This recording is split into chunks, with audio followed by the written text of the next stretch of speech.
Bonjour et bienvenue dans ce point bourse du 17 janvier 2024. Alors aujourd'hui, on va parler un petit peu des marchés étrangers, des chiffres économiques qui sont tombés aujourd'hui. On parlera aussi du CAC 40, de quelques actions également du portefeuille qu'on avait vu récemment et on finira avec les actions abonnées. Alors avant de commencer, comme d'habitude, je rappelle que les informations et analyses données sur cette chaîne sont données à titre indicatif et ne peuvent pas être considérés comme un conseil en investissement. L'investissement boursier est risqué et vous êtes responsable de tous les investissements que vous faites. Alors, un petit point rapide sur la Chine, on va zoomer.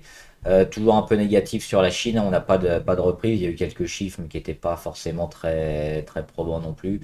On est toujours endormi du côté de la Chine. Ça pénalise un peu toute l'économie mondiale. Un petit point sur les chiffres, notamment en Grande-Bretagne, au Royaume-Uni. On a eu un petit rebond de l'inflation. On s'attendait à une baisse de 0,1 sur l'inflation. On a eu une augmentation de 0,1. Donc ça, c'est déjà un effet négatif. On a eu également les ventes au détail aux États-Unis qui étaient plutôt bonnes, qui étaient meilleures qu'attendues. C'est-à-dire qu'il y a encore chez les particuliers, chez les ménages aux États-Unis, encore assez d'argent pour continuer à maintenir un niveau économique important, ce qui va limiter évidemment la baisse de l'inflation, donc retarder potentiellement la baisse des taux directeurs de la Fed.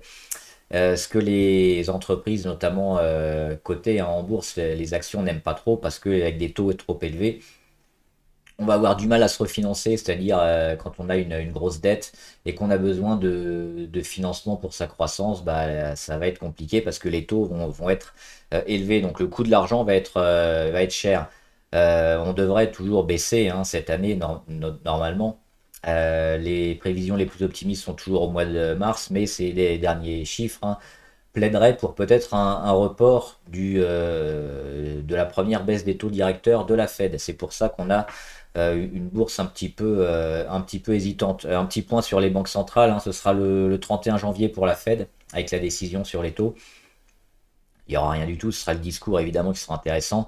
Et le 25 janvier pour la Banque Centrale Européenne. On regarde rapidement le Dow Jones avec. Alors hier, il a fait plus 0,6. Aujourd'hui, il est stable, il est parti légèrement en négatif. Il est en train de remonter la mi-séance, quasiment à zéro. Donc on est hop, ici au-dessus du support. On est en train de consolider, on le voit au niveau de la MACD.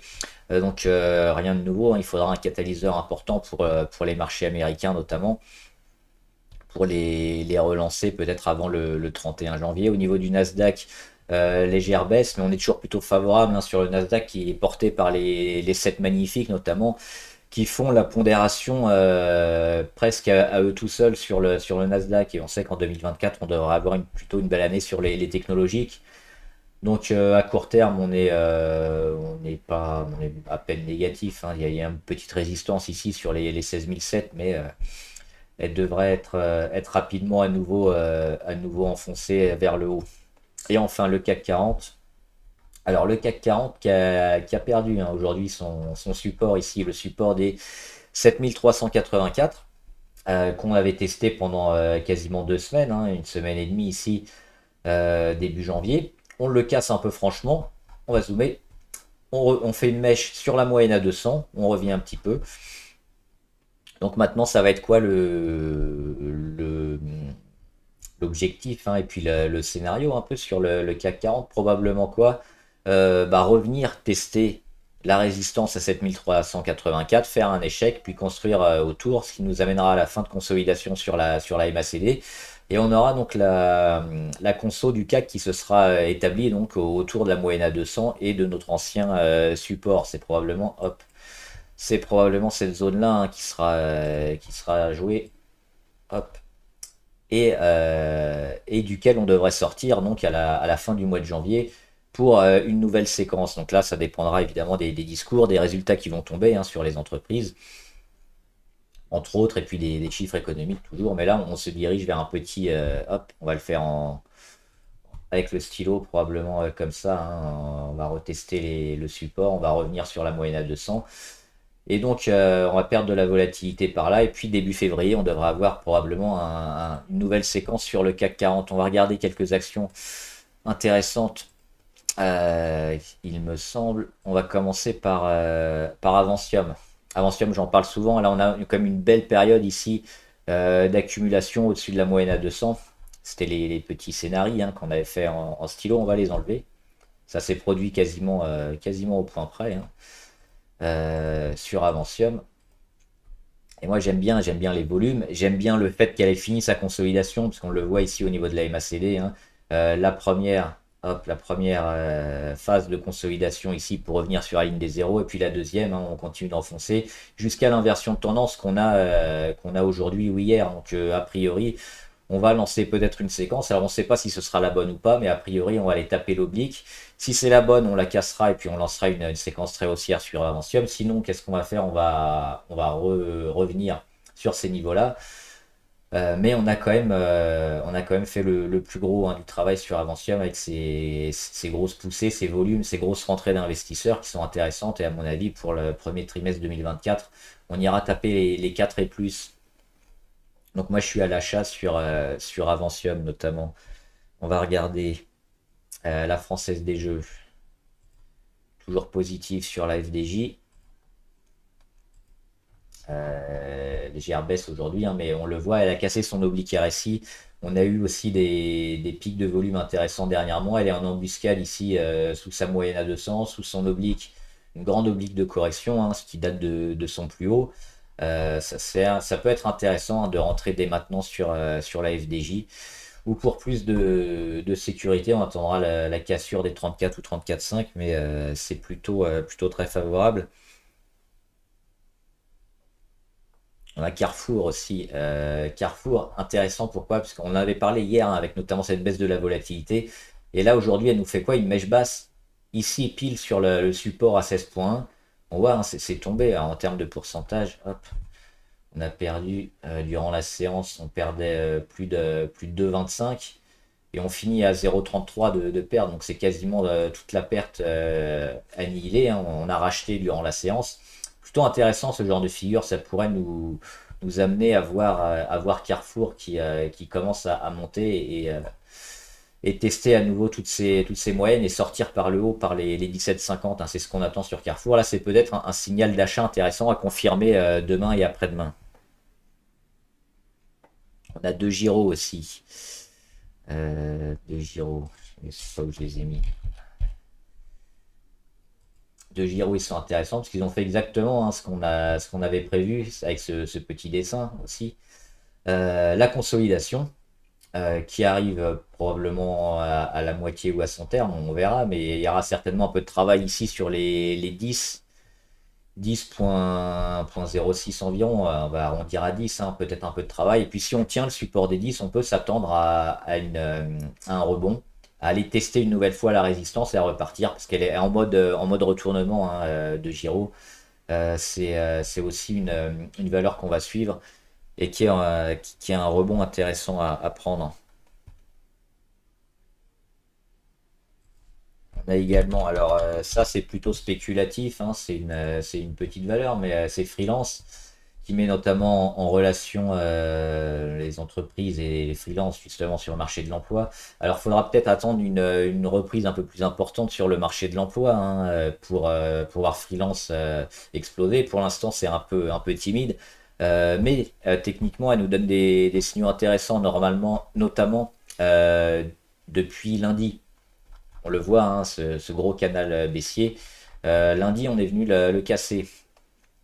Et là, depuis 2-3 jours, on est en train de jouer ça. Alors moi, juste le petit point négatif, c'est cette zone-là, hein, les 4,20, alors qu'on été énormément joués à la hausse, à la baisse, notamment en 2020, 2021. On revient dessus. Ça veut dire qu'on va peut-être avoir quelques semaines comme ça de zigzag. Mais si on confirme hein, au-dessus de cette oblique et qu'on s'accroche au 4,2, on peut espérer une belle phase hein, sur Freelance, d'autant qu'on voit ici grosse rentrée, gros volume sur les plus bas. Ça, c'est toujours positif. Quand on a des grosses rentrées, des volumes importants et qu'après ça monte, c'est plutôt super intéressant. On avait aussi JC2Co, j'en ai parlé récemment. Pourquoi on la regarde encore aujourd'hui, JC2Co?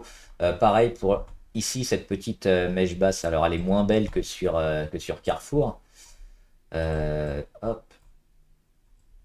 Mais elle est quand même intéressante. Hein. On va chercher bien bas et puis c'est racheté. Alors on se maintient où? On va zoomer quasiment au niveau de la moyenne à 200. À chaque fois, dès qu'on arrive sur cette moyenne à 200, c'est racheté. Là, on est allé un peu plus bas, mais on rachète. C'est plutôt pas mal. Moi, j'attends le petit déclic, le petit pump au niveau des volumes ou le gros chandelier qui nous fera dire que JC Deco, elle va confirmer un beau retournement.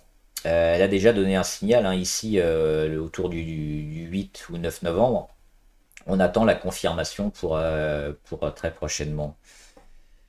Et enfin, on va regarder les valeurs abonnées. Alors, Altea Green Power, c'est en Italie. C'est sur les énergies renouvelables. Hein, c'est énorme, on le voit. La progression. Pour rentrer, c'est toujours pas facile maintenant parce que ça monte bien. Les volumes sont super intéressants.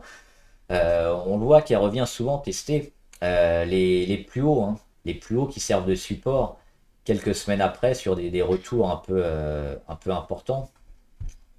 Donc c'est peut-être ici les 5,72 qui vont permettre une zone de support dans quelques jours ou quelques semaines qui sera peut-être intéressant à tenter sur Altea. Sinon, c'est toujours compliqué d'entrer sur une action comme ça qui est partie en exponentielle. Il a plus de chances de dégringoler aussi. Donc attendre un repli sur ce genre de valeur. FH, très positif sur FH. Hein, on a la correction ici qui s'établit pendant quasiment 6 mois. La sortie ici, un beau signal d'achat. Depuis, elle est allée chercher sa moyenne à 200. Et puis, elle accumule au-dessus. Et on voit au niveau de la MACD, on a l'inversion de tendance, donc la consolidation. Et la consolidation qui se fait à plat, ça c'est un gros signe de force. Une consolidation à plat qui se fait en plus au-dessus de quasiment toutes les moyennes, hein, sauf la dernière à 20 jours évidemment. C'est plutôt très positif sur FH. Qui devrait aller rapidement retester les 104. Hein, c'est l'objectif qu'on a pour le premier trimestre de 2024. Donc plutôt une valeur intéressante aussi. On surveillera les points d'entrée à court terme, notamment avec les indicateurs comme d'habitude. Mota Engil, elle est très, très forte aussi, Mota Engil, mais pour moi elle est un peu en surchauffe. Hein. On a ce canal haussier ici et au-dessus de l'oblique rouge. On le voit, c'est des zones de surchauffe. La première fois qu'elle l'avait dépassé, elle avait réintégré. La deuxième fois, idem. Là, on revient une troisième fois encore en zone de surchauffe. À mon avis, on va corriger un petit peu. Et on va corriger par ici. Hein, hop. Après, est-ce que ce sera les 4 ou les 3,6? Mais c'est cette zone-là hein, qu'on jouera. Par contre, si on veut devenir acheteur sur Mota Engil, il faudra plutôt attendre pareil de retrouver le cours au niveau du RSI plus proche des 30 peut-être, ou alors sur le support à 3,61 ici. Hein, c'est quelque chose qui date de plus de 3 ans. Et on le voit, ça avait bien fonctionné ici. En termes de résistance, ça pourrait faire support les 3,61, donc à surveiller. Sécher environnement. Alors sécher environnement, ils ont fait une super belle hausse ici depuis 2020, donc ça fait plus de 3 ans, 4 ans qu'ils n'ont fait que monter. Et là, on le voit au niveau des moyennes, hein, à s'aplatir.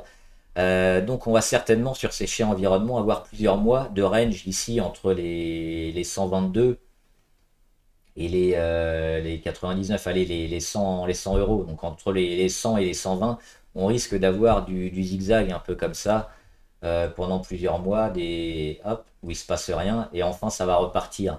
Donc pour moi, c'est pas intéressant maintenant d'investir sur ces champs environnement parce que ça demande, à mon avis, pas mal de temps encore de construction où il va pas se passer grand-chose. Donc le mieux, c'est d'attendre un peu et puis de la reprendre éventuellement sur un signal d'achat. SFC Énergie, elle est assez négative, hein, parce qu'on le voit, elle évolue sous toutes ses moyennes. Elle a fait un gap baissier aujourd'hui, on a beaucoup de rouge. Il y a eu quelques rentrées, hein, quelques pics de volume sporadiques, mais à chaque fois, elle a du mal à confirmer. On a un support intermédiaire ici sur les 15-30, on en a un autre sur les 12. On a peut-être cette zone-là à jouer hein, sur SFC Énergie et peut-être à casser cette oblique rouge avant de réinvestir. Donc ce qu'on peut attendre, c'est éventuellement le support ici, acheter le support à 15,2 ou acheter la cassure d'oblique sur les 20 ou sur les 19. Le jour où elle viendra casser. Mais moi, je suis un peu négatif pour l'instant sur cette valeur-là qui est en phase de correction. Donc on attendra des signaux plus positifs. Et Veralia, elle est sur un niveau intéressant, c'est les 31,2, hein, c'est l'ancien plus haut ici qui a servi de support récemment. Grosse montée hein, sur Veralia, plus de 100% par rapport à ici où elle était autour des 21, hein, fini à plus de 44. Ensuite, on consolide logiquement hein, sur la moyenne à 200, même en dessous. On revient tester la moyenne à 200. Et là, le petit X, c'est qu'on la tient pas. On la casse à la baisse ici au mois d'octobre. On la reteste au mois de décembre. Et on est en échec. Donc on a une grosse résistance ici sur Veralia, autour des 36, sur la moyenne à 200. On a le support qui tient. Donc on peut s'attendre peut-être à du range. Ou alors un peu d'excès peut-être. Moi je vois ici une zone à 27,95, hein, les 28 euros qui pourrait peut-être être intéressant. Pourquoi? Parce qu'on a d'abord cette zone bien travaillée au mois de novembre 2022 qui avait lancé un peu le titre. Et on a également l'oblique ici sur les plus bas qui va revenir ici au mois de mars. Donc peut-être que si Veralia casse son support ici, on aura éventuellement un travail comme ça pendant quelques semaines, quelques mois, hop, et un rebond. Donc c'est peut-être cette zone-là qu'on jouera. Éventuellement, on pourra jouer aussi le support ici à 31,20 hein, avec une période de range sur Veralia, mais tant qu'on n'a pas passé les 36, elle est en phase de construction. Donc les zones sont bien marquées, hein, les 31,20 ou les 28, éventuellement avant de repasser au-dessus des 36. Voilà, j'espère que la vidéo vous a aidé. N'hésitez pas à me dire en commentaire ce que vous en pensez, les analyses que vous voulez qu'on fasse sur vos valeurs et pourquoi vous voulez qu'on fasse les analyses aussi sur vos valeurs, pourquoi vous croyez au titre que vous proposez. N'hésitez pas hein, à en parler dans les commentaires. On en discutera. Bon trade, à plus.